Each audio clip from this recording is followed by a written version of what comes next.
আমি যেটাকে ভয় পাই সেটা হলো আমার কর্ম। আর এই ক্ষেত্রে আমার কর্ম এতটাই স্বচ্ছ যে আমি মাথা উঠিয়ে তাই।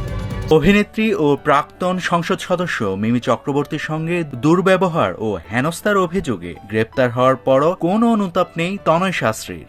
অসুস্থ হয়ে হাসপাতালে ভর্তি হয়েও মিমি চক্রবর্তীকে ছাড়বেন না বলে হুমকি দেন তনয়। গ্রেপ্তারের পর তাকে বনগাঁ মহকুমা হাসপাতালে ভর্তি করা হয়, তবে হাসপাতালের বেডেও তার আচরণে কোনো অনুশোচনা নেই, বরং প্রকাশ্য হুমকিতে নতুন করে চাঞ্চল্য ছড়াচ্ছেন তিনি। এই হুমকিকে অবশ্য গুরুত্ব দিতে নারাজ মিমি চক্রবর্তী। প্রতিক্রিয়ায় তিনি বলেন, একজন মানুষকে যতটা গুরুত্ব দেওয়া উচিত তার চেয়ে অনেক বেশি গুরুত্ব ইতিমধ্যে দেওয়া হয়ে গিয়েছে তাকে।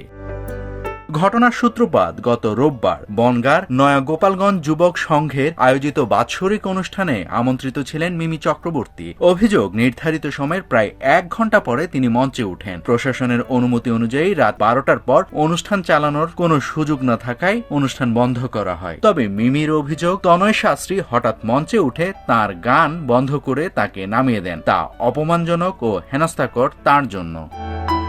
এ ঘটনায় বনগাঁ থানায় অভিযোগ দায়ের করেন মিমি চক্রবর্তী। তদন্তে নেমে 3 দিন পর তনয় শাস্ত্রীকে গ্রেপ্তার করে পুলিশ। গ্রেপ্তারের সময় পুলিশের কাজে বাধা দেওয়ার অভিযোগে আরও 2 জনকে আটক করা হয়। পুলিশ জানায় গোটা ঘটনা তদন্তাধীন।